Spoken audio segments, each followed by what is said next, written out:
bersama saya Tri Intan Mayasari. Kali ini teman-teman kita akan berbincang-bincang dan juga ngobrol tentunya dengan seorang wanita inspiratif. Ada Mbak Anadila Afifah. Mbak Anadila ini adalah seorang ketua himpunan mahasiswa program studi ilmu hadis YAIN Kediri.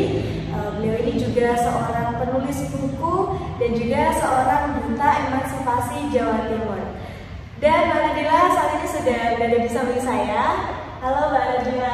Halo, selamat siang Mbak Intan. Apa kabar Mbak Ana? Alhamdulillah baik. Baik ya Mbak. Ya. Oke Mbak, kali ini kita akan ngobrol-ngobrol tentang wanita inspiratif nih. Ini kan Mbak Anadila sendiri ini kan kayak produktif banget Mbak. Gimana sih Mbak Anadila ini bisa mengatur waktu dengan sebaik mungkin? Cara manajemennya seperti apa Mbak?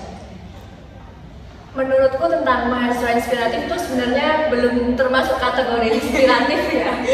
Tapi ya, alhamdulillah kalau memang ada yang sudah terinspirasi dengan apa yang saya lakukan, berarti ini adalah sesuatu yang positif yang saya lakukan gitu kan.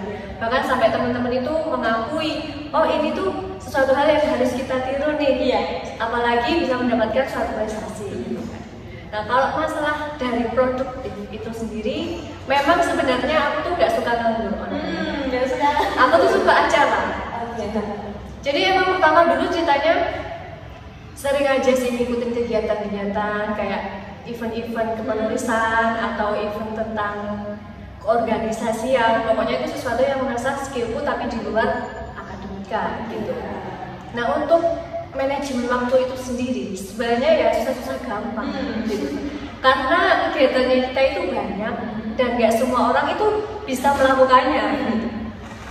Bahkan kadang kalau memang udah ngerasa capek gitu kan, udahlah aku nggak usah ngikutin ini lagi.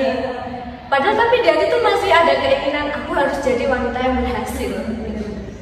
Karena ya emang keinginan diri sendiri tuh ingin jadi wanita karir sih doakan. Amin. SMP ya Mbak ya. Ya amin amin. Iya jadi memang dari situ ada niat dari awal. Kemudian kita membuat schedule.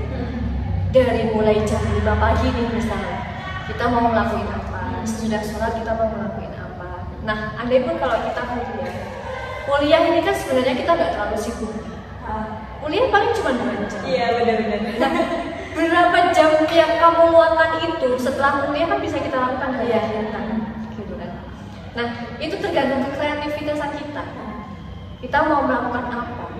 Mau diisi kekosongan atau diisi dengan kegiatan kayak gitu. Itu tergantung pilihan sih.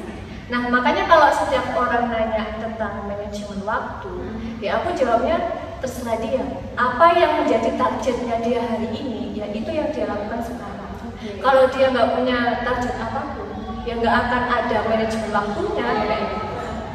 Jadi memang semua tergantung ke diri kita sendiri sebenarnya Iya. ya.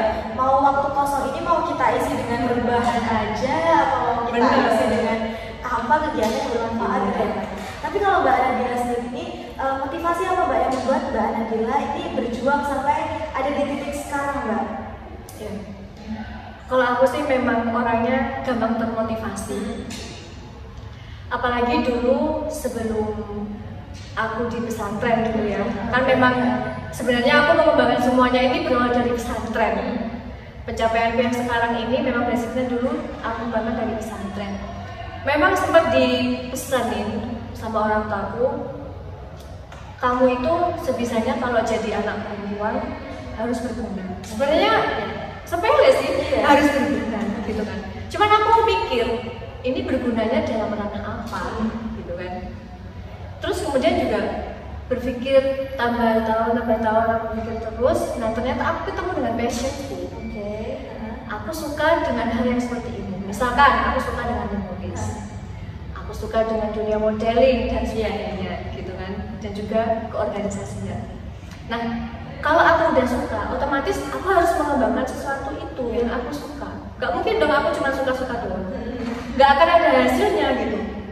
Aku udah suka hal yang seperti ini. Kalau aku nggak kembangkan, dia itu nggak jadi sesuatu yang istimewa buat aku. Gitu.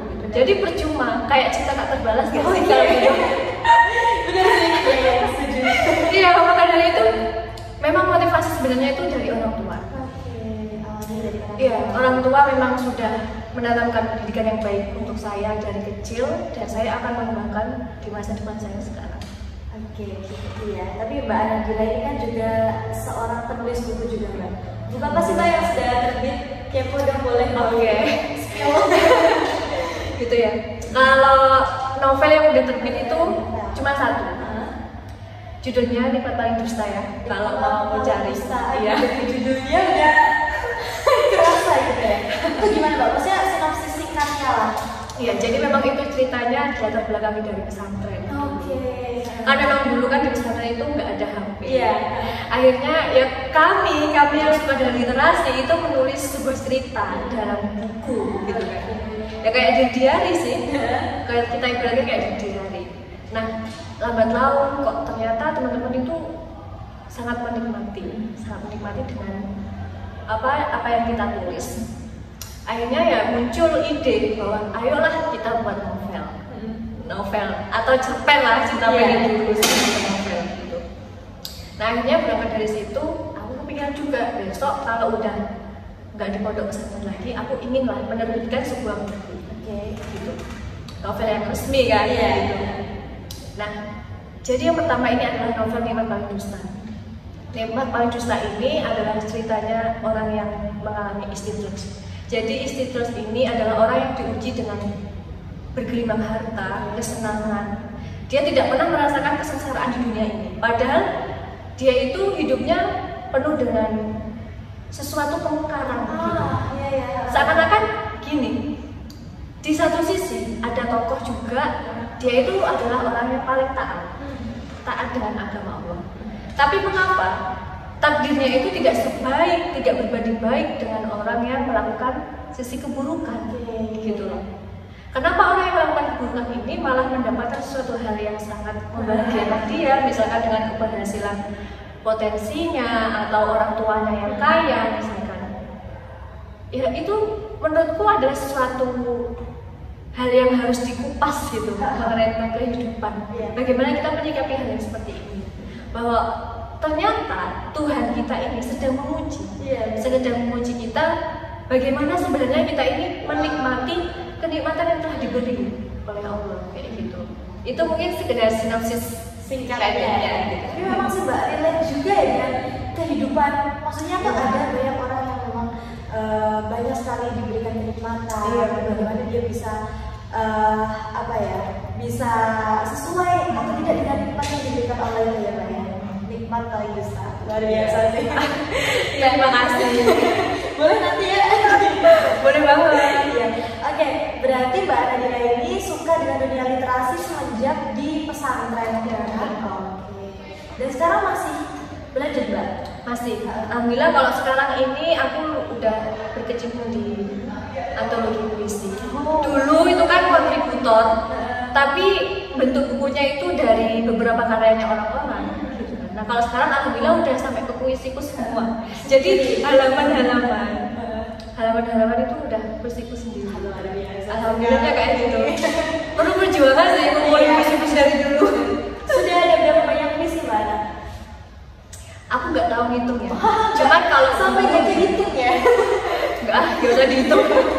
Nanti terbebani soalnya ekspektasiku tuh tinggi banget nih kalau masalah karya tulis gitu kan. Inginnya tuh kayak udah berjuta-juta. Wow, berjuta. Amin ya.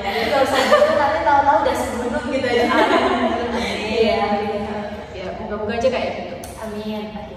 Selain Mbak Ana juga menjadi seorang penulis buku, Mbak Ana juga kan kemarin baru aja nggak sih Mbak yang itu Duta Emansipasi Jawa Timur. Itu gimana Mbak? Boleh dong di-share pengalamannya? Kok bisa sampai ikut itu sampai menjuarai juga? Ini kok bisa tahu dari mana sih? Tahu dong. Aku mau makasih ya. Karena ini luar biasa sekali loh Mbak Ana. Iya. Jadi memang bermula dulu itu aku emang udah ikutan dunia modeling sebenarnya. Oke. Nah tapi karena memang aku udah di pondok pesantren, akhirnya oke lah kita break dulu. Udah selesai break, nah akhirnya aku kepengen lagi. Sesudah lulus dari pesantren aku pengen lagi, cuman dari orang tua itu kayak gini, kamu udah di pondok pesantren, masa kamu mau kembali lagi ke dunia modeling? Karena Aku menangkapnya sih dari orang tua aku sendiri bahwa dunia modeling ini adalah lingkungan yang kurang positif. Ya. Dengan berbagai pergaulan yang bebas, apalagi kita lihat bahwa modeling-modeling yang ada di TV-TV itu kan ya tahu sendirilah pakaiannya mini-mini gitu kan. Nah, orang tua itu mungkin ada sisi kekhawatiran. Akhirnya itu sampai tidak ngebolehin aku mengikuti event yang seperti itu. Dan pada akhirnya aku nekat nih. Aku ingin membuktikan bahwa di dunia modeling ini tidak harus dipandang sebelah mata.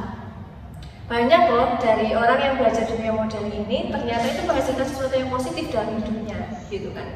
Selain mereka dipandang cantik parasnya, tapi juga otak dan serta perilakunya ini bisa ditiru oleh banyak orang. Apalagi ketika mereka melakukan sosialisasi di masyarakat, gitu kan. Ini adalah suatu hal yang sangat harus kita lestarikan, kayak gitu kan. Apalagi kita seorang wanita sebagai pelopor masa depan. Oke, dari situ kemudian ingin lagi, dan kebetulan juga aku juga punya temen yang sama-sama frekuensinya, dia itu suka dunia modeling. Aku ditawarin nih bahwa ada pemilihan duta emansipasi kayak gitu. Sebenarnya aku juga kaget, kok aku ditawarin kayak gini. Nah, kalau aku ditawarin, otomatis Allah itu udah membuka jalan buat aku. Aku mikirnya kayak gitu, aku mikirnya positif aja. Oke, aku udah tahu jalannya, aku juga udah minat. Nggak tahu kenapa tiba-tiba aja ya udah minat. Soalnya emang suka kan, emang suka. Terus aku perlu latihan lagi nih, soalnya aku udah lama kan nggak kayak gitu, udah vakum. Jadinya ya latihan lagi. Jadi 7 hari sebelum kita ke tahap interview, kan itu ada interview sebelumnya. Itu aku latihan dulu setiap sore. Terus kemudian di interview. Nah, pada interview itu kok alhamdulillahnya lolos. Iya. Interviewnya lolos. Dan aku tuh kayak ngerasa ini gimana ya, lanjut nggak sih? Soalnya posisi saat itu aku belum direstui nih sama orang tua. Jadi karena posisi belum mendapat restu. Iya, jadinya aku bingung kan, kayak gimana nanti akhirnya gitu. Apalagi aku sekarang di bidang, apalagi sekarang aku lagi menjalani kompetisi gitu kan. Ini gimana? Aku nggak mungkin kalau melakukan sesuatu tanpa doa dari orang tua, nggak mungkin. Aku nggak mau yang seperti itu. Akhirnya aku dapat saran, dapat nasihat dari mentorku. Buktikan bahwa di dunia modeling ini kamu harus berprestasi. Kamu bisa mendobrak segala stigma kedua orang tuamu bahwa dunia modeling ini adalah sesuatu hal yang buruk dengan prestasi yang kamu dapatkan. Gitu. Nah, kalau udah menyinggung prestasi nih, otomatis kita berpikiran untuk meraih juara gak sih? Iya dong, tentunya. Iya, nah itu berat banget buat aku. Aduh, ini gimana? Aku baru pertama kali ke dunia modeling juga. Maksudnya baru berlatih lagi kan, udah lama vakum. Ini gimana gitu kan? Akhirnya ya Bismillahirrahmanirrahim aja. Udah Bismillah. Aku yakin bahwa aku itu bisa. Kemudian sebelum perlombaan, aku minta restu nih sama orang tuaku. Pak, ini gimana? Aku mau ikut kompetisi. Kira-kira gimana? Kompetisi apa lagi? Apa lagi? Ya aku ngasih tahu di flyernya itu pemilihan duta emansipasi Jawa Timur, gitu kan. Gak tahu kenapa tiba-tiba ya terserah kamu. Dibolehin akhirnya ya. Ternyata sebelum itu bapakku tuh udah tanya-tanya sama teman-temannya. Ternyata dunia modeling itu nggak semuanya menghasilkan sesuatu ajaran yang buruk ya, kayak gitu. Bahkan kita tahu kan acara di TV itu Putri Muslimah ya nggak sih? Nah, teman-temannya bapakku tuh cerita ke bapakku kayak gitu. Akhirnya bapakku dengan keikhlasan hatinya memberikan restu pada sama aku gitu kan. Ya udah berangkat dari situ, alhamdulillah aku enteng nih, enteng banget ya. Vlog ya. Tinggal kita nanti ke tahap audisinya, terus kemudian juga langsung kita melakukan performance di depan banyak orang gitu kan. Nah sebenarnya ketika udah dihadapkan sama banyak peserta, apalagi dari kota-kota besar di Jawa Timur, aku tuh insecure sebenarnya. Ini gimana sih? Soalnya gini, yang pertama tingginya itu sebenarnya kurang proporsional. Siapa? Akunya. Kurang tinggi sih, kurang. Iya, disitu banyak banget nih teman-teman yang udah tinggi. Ini tuh udah dari barat banyak ya. Iya. Terus kemudian mereka itu rata-rata pakai bahasa Inggris. Wow. Bahasa keseharian itu pasti pakai bahasa Inggris. Aduh ini gimana ya? Aku udah di situ tuh, aku bisa nggak ya tinggi gitu? Kayak gini gimana nanti aku menyelesaikan suatu kompetisi? Terus pada akhirnya yang namanya aku tuh juga suka perlombaan. Aku tuh juga suka kompetisi. Menang kalah dapat piala atau enggak terserah, urusan akhir gitu ya. Ya, yang penting aku sekarang berusaha dulu. Kayak gitu.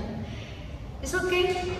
Ternyata pada akhirnya ketika namaku dipanggil dengan mendapatkan the best attitude. Ya.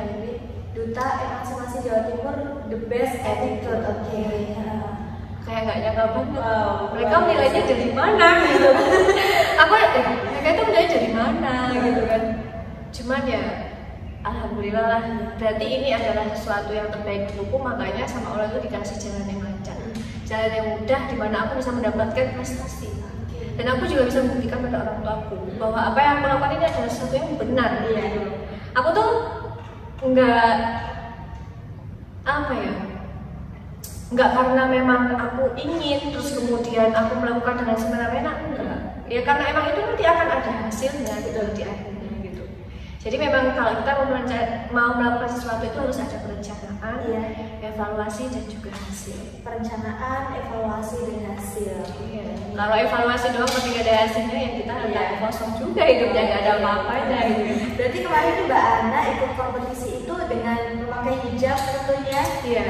Dan saya adalah salah satu peserta yang memakai hijab di sini. Salah satu, berarti ada juga yang lain. Iya, cuman mereka dapat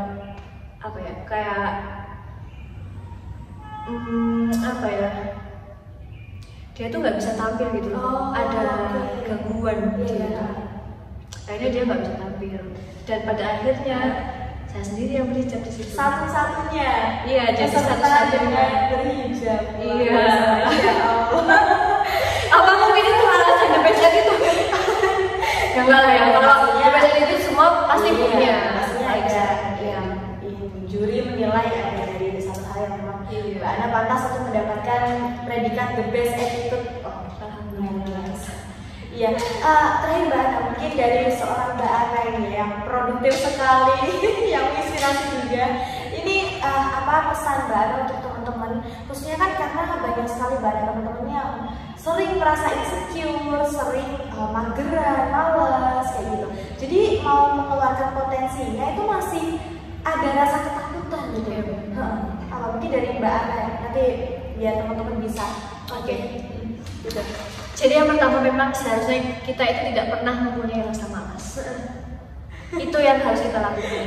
Kalau kita punya rasa malas, kita nggak akan jalan. Iya sih. Kita nggak akan berubah dan bergerak sama sekali. It's okay kita malas hari ini, tapi jangan untuk hari esok. Gitu. Mungkin kita membutuhkan break. Kita membutuhkan waktu luang untuk menyendiri atau merefreshing, ya kan? Biasanya kan orang-orang kalau kebanyakan kegiatan itu kan ya stres atau gimana, apalagi ada beban mata kuliah, kayak gitu kan? Ya, jadi yang pertama memang kita nggak boleh malas dulu, dan kita punya target untuk mendapatkan goals. Jadi kita nggak harus punya perencanaan. Semua orang itu saya yakin punya perencanaan untuk masa depan yang baik.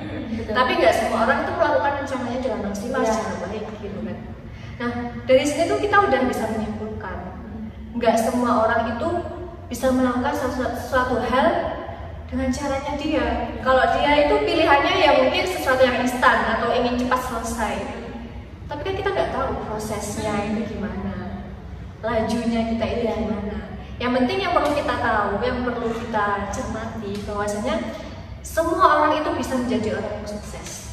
Tergantung kita bagaimana menjalani prosesnya, lajunya kita dipercepat atau enggak, gitu kan? Atau mungkin bisa dibuat dengan secara stabil. Kita menyeimbangkan dengan dunia akademik dan juga yang lainnya, gitu kan? Nah, dari sini kita perlu tahu bahwa ketika kita akan melakukan sesuatu, otomatis kita harus punya target tanggal. Target tanggal. Aku biasanya aku tulis nih di kamarku. Kira-kira tanggal ini aku ada acara apa. Oke. Andai pun kalau aku ada event atau acara kegiatan, ini kira-kira kegiatanku ini mau dibawa kemana sih? Setelah aku melakukan kegiatan ini, impactnya buat aku tuh apa? Gitu. Nah kalau kita di situ udah punya tujuan, udahlah, otomatis kita di situ udah sebagai orang yang produktif dengan waktu. Produktif dengan waktu itu sangat sulit soalnya. Sudah bisa memanajemen waktu dengan baik. Jadi perlu kita ingat juga bahwa semua orang itu bisa menjadi orang yang produktif, tergantung rasa malasnya.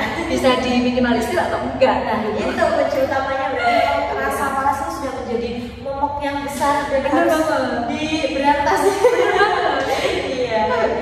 Luar biasa sekali Mbak Nadila, terima kasih banyak Mbak. Sama-sama sudah mau ngobrol bareng Intan hari ini. Dan teman-teman memang yang bisa kita tangkap dari obrolan kita bersama Mbak Ana, ayo jangan lagi males, jangan lagi insecure ya Mbak Ana ya. Kita semua bisa produktif dan tentunya kita semua bisa sukses gitu ya. Amin. Oke.